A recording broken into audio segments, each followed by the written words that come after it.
Hello, here's me and Castizo going out for our gate training that we started last week. Skipped a few days, got a bit busy.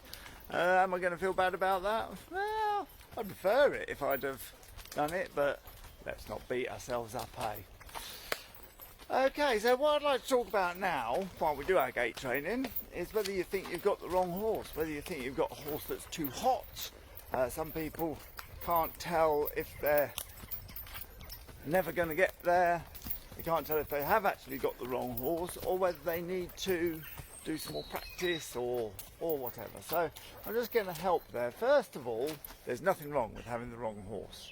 It does happen sometimes. Horsemanship goes way outside of the saddle. The point is, your stable and your ownership is a horse-shaped hole, say a round peg, and if the horse is a square peg, there's nothing you can do about it.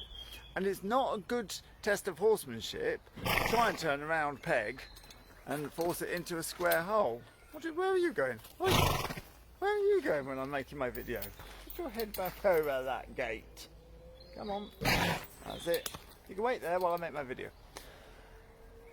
It's not horsemanship. If you take it to extremes, if somebody bought a horse called Rodeo Dave from the Calgary Stampede and tried to use it to pull barges around the fens of Norfolk, it'd be a mess. It'd be a round peg trying to get into a square hole.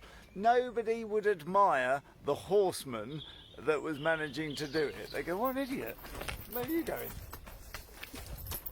Where are you going?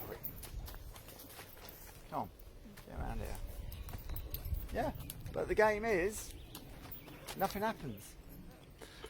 Similarly, if you had a horse called Dopey Joe, Nelson the Dope on a rope, who's good for pulling the barges around the fens of the Norfolk, and you take it and give it to the Calgary Stampede, it's going to be an unhappy rodeo horse and it's not going to do the job. And nobody would admire the cowboy that was trying to jump on it and shout yee-haw.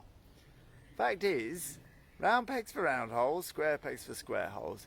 I find it highly possible that you'll go through 12 horses before you find the one that's right for you.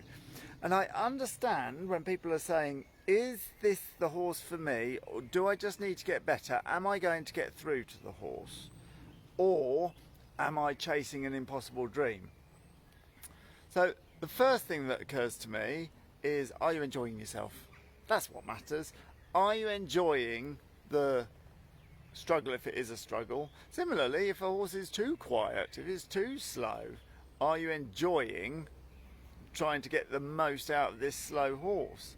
And if the answer is no, I'm not enjoying pushing on this slow horse, or I'm not enjoying feeling frightened on this very responsive horse, and then I think there's your answer. But it can be hard.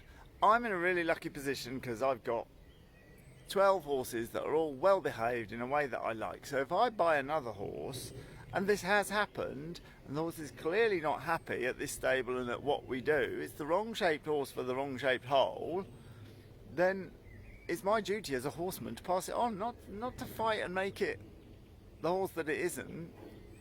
How can I tell whether it's me quitting on the horse? It's very simple. I've got 12 other good horses out there, so I know it's not me. I know it's not the activity that I'm doing, and I don't carry any guilt at realising, you know what, this horse will be a lot happier at a jumping yard. In fact, that's how I got rid of my first horse, Sputnik. Went to a jumping yard because it loved jumping. I love that horse. I feel no shame, embarrassment, guilt or anything for moving it on to a better shaped hole for that shaped peg.